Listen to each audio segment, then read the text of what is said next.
Good afternoon student हमने law of टोट के lecture series को शुरू किया था और ऑलरेडी मैं एक वीडियो उसके ऊपर बना चुका हूं जिसमें मैंने introduction, basic idea, law of टोट का क्या क्या जुड़ी टर्म्स यूज़ की जाती हैं लॉ ऑफ टोट में, सब बताया था।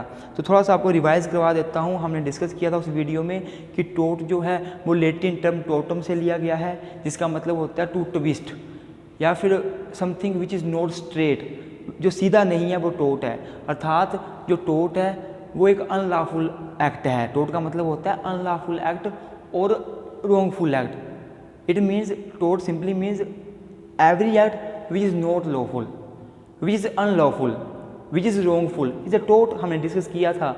और जो टोट है इसको इंग्लिश लॉ में, अर्थात जो यूके का लॉ है, इंग्लिश लॉ है, उसमें टोट को रोंग कहा जाता है, WRONG।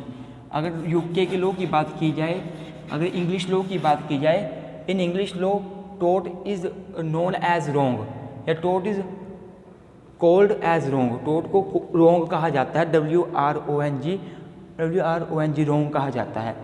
आज हम इसके प्रॉपर मीनिंग की बात करेंगे। तो टोट की मीनिंग की बात की जाए तो आपको याद होगा मैंने आपको बताया था कि टोट जो है वो पहली बात तो सिविल रोंग है, ये क्रिमिनल रोंग नहीं है। मैंने आपको ये बात बताई थी, ये सिविल रोंग है। दूसरा मैंने एक बात आपको और बताई थी कि टोट में जो डैमेजेस हैं वो हमेशा अनलिक्विडेटेड होते हैं। लिक्विडेटेड डैमेजेस नहीं होते टोट में, अनलिक्विडेटेड डैमेजेस होते हैं। अर्थात जो डैमेजेस हैं वो कोर्ट डिसाइड करता है, पार्टीज डिसाइड नहीं करती। जो दो पार्टीज़ हैं, अर्थात एक केस करने वाली पार्टी होगी अर्थात प्लेंटिफ, और जिसके अगेंस्ट केस किया गया अर्थात डिफेंडेंट, जो दो पार्टीज़ हैं वो जो है वो कोई डैमेजेस या कंपनसेशन डिसाइड नहीं करती हैं, बल्कि कोर्ट डिसाइड करता है। अर्थात जो कंपनसेशन होता है वो प्री डिटरमाइंड होता है। तो टोट का मतलब क्या हुआ? टोट इज़ ए सिविल रोंग। तो टोट कुछ नहीं है, टोट एक सिविल रोंग है, is a civil wrong.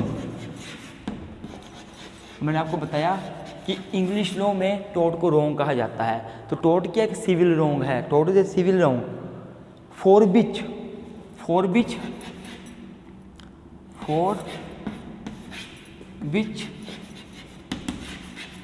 Remedy is given in unliquidated form. आप ये लिख सकते हो, या फिर टोट is a civil wrong for which you can get unliquidated damages, for which you can get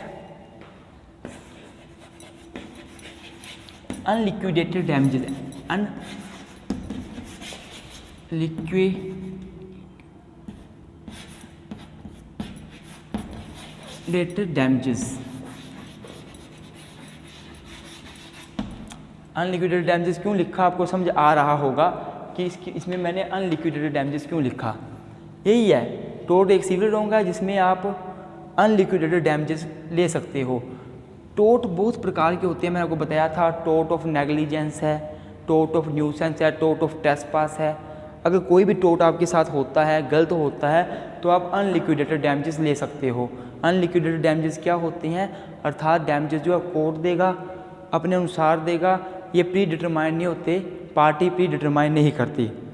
और इसमें आप और क्या लिख सकते हो कि टोट can also be defined as, tote can also be defined as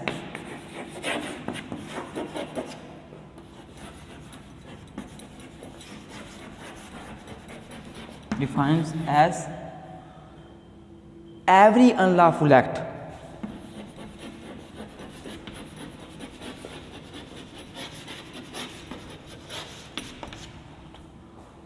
or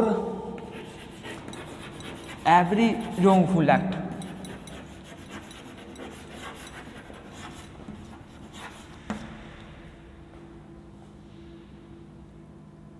तो टोट को हम ये भी डिफाइन कर सकते हैं, टोट मीन्स एवरी अनलॉफुल एक्ट और every wrongful act. In other word the every act which is not straight is a टोट। ये टोट का मीनिंग हो गया। तो टोट का मीनिंग आपको समझ आ गया है। मैं ये सोच रहा हूँ आपको टोट का मीनिंग समझ आ गया है कि टोट है क्या। अब हम बात करेंगे कि टोट की डेफिनेशंस के अनुसार टोट को कैसे डिफ़ाइन किया गया है, जो टोट है वो कैसे डिफ़ाइन किया गया है, हम डेफिनेशन की बात करेंगे। 2-3 डेफिनेशन मैं यहाँ लिख दूंगा, आपको समझा दूंगा कि डेफिनेशंस में बोला क्या गया है। तो डेफिनेशंस की बात कर लेते हैं टोट की। हाँ जी स्टूडेंट, तो स्टूडेंट मीनिंग तो आपको चल गया पता क्या होता है, और डेफिनेशन अब हम डिस्कस करेंगे। 2 डेफिनेशन मैंने यहाँ लिख दी हैं, हम इनको डिटेल में पढ़ेंगे। इसके अलावा जो मीनिंग है आपका इन डेफिनेशन से और क्लियर हो जाएगा।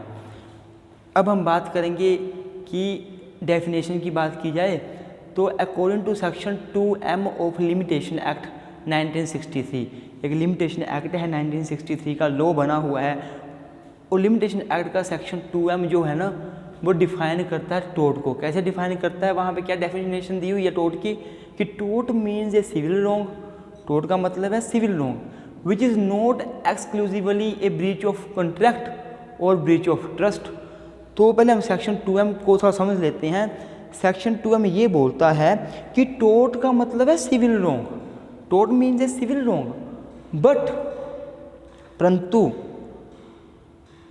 टोट is not the breach of contract and breach of trust. टोट का मतलब सिविल रॉन्ग तो है, टोट एक सिविल रॉन्ग है, टोट एक सिविल रॉन्ग है, समझ आ गया। लेकिन जो टोट है वो ब्रीच ऑफ कॉन्ट्रैक्ट और ब्रीच ऑफ ट्रस्ट नहीं है। ये ब्रीच ऑफ कॉन्ट्रैक्ट और ब्रीच ऑफ ट्रस्ट से अलग है, डिफरेंट है। अर्थात मैं बताता हूँ, जो कॉन्ट्रैक्ट है, ब्रीच ऑफ कॉन्ट्रैक्ट है, अगर कोई ब्रीच कर दे कॉन्ट्रैक्ट को, 2 व्यक्तियों ने कॉन्ट्रैक्ट बनाया है, कोई एक पार्टी ब्रीच कर दे, तोड़ दे अपने कॉन्ट्रैक्ट को, तो ये भी सिविल रॉन्ग है।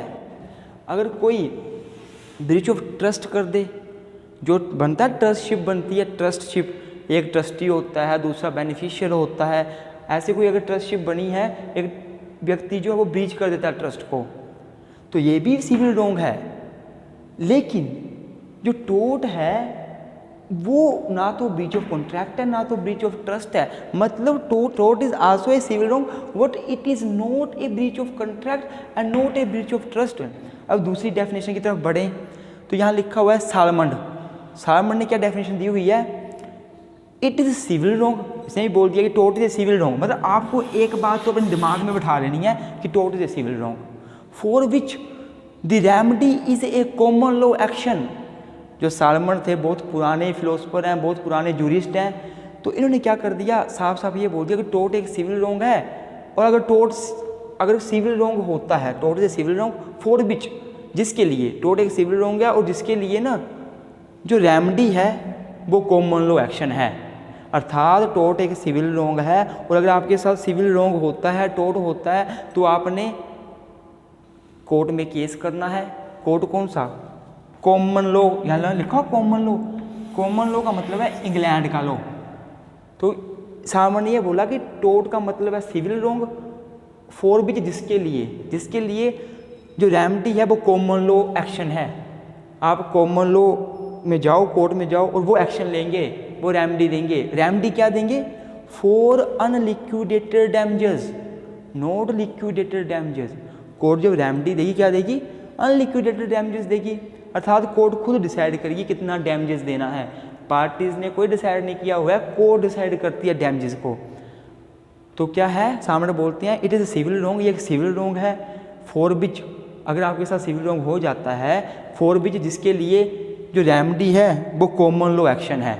आप कॉमन लॉ अर्थात इंग्लैंड का लॉ, इंग्लैंड के लॉ को उसने प्रेफरेंस दी है। जो है फेमस जूरिस्ट है इंग्लैंड का होगा, आई थिंक, मुझे पता नहीं है, आप चेक कर लेना। तो इन्होंने क्या, ये इंग्लैंड का ही है, मुझे लगता है इंग्लैंड का ही होगा ये।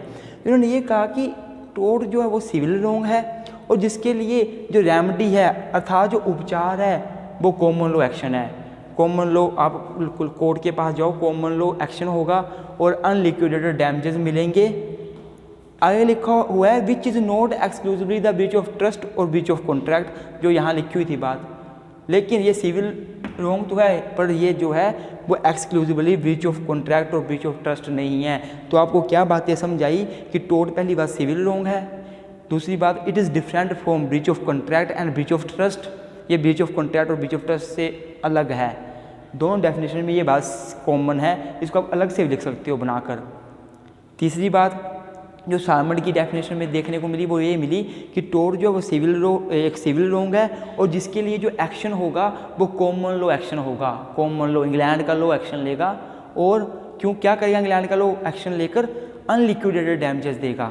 अनलिक्विडेटेड डैमेजेस था कोर्ट खुद डैमेजेस डिसाइड करेगा। डैमेजेस का मतलब है कंपनसेशन, डैमेजेस का मतलब है कंपनसेशन। तो ये होगी डेफिनेशन। मैं आशा करता हूँ कोई डेफिनेशन समझ आएगी सार्मड की। तो सार्मड ने क्या बोला कि टोर्ट एक सिविल रोंग है, अगर आपके साथ टोर्ट हो जाता है तो आप कॉमन लॉ में केस डाल सकते हो, कॉमन लॉ एक्शन लेगा, इंग्लैंड का लॉ फिर एक्शन लेगा और क्या करेगा अनलिक्विडेटेड डैमेजेस देगा। फॉर अनलिक्विडेटेड डैमेजेस के लिए एक्शन लेगा वो अनलिक्विडेटेड डैमेजेस, अर्थात कोर्ट खुद डिसाइड करेगा डैमेजेस को। डैमेजेस मीन्स कंपनसेशन को, और पार्टी को दे देगा जिसके साथ गलत हुआ है। और जिसके लिए जो ये है ना टोर्ट, ये जो टोर्ट है it is different from the breach of contract और ब्रीच ऑफ ट्रस्ट। मैंने आपको बता दिया। तो मतलब ये हुआ टोर्ट क्या हुआ, टोर्ट ये हुआ, टोर्ट एक सिविल रोंग हुआ जिसके लिए अनलिक्विडेटेड डैमेजेस दिए जाते हैं, और जो टोर्ट है वो ब्रीच ऑफ कॉन्ट्रैक्ट और ब्रीच ऑफ ट्रस्ट से बिल्कुल अलग है, डिफरेंट है।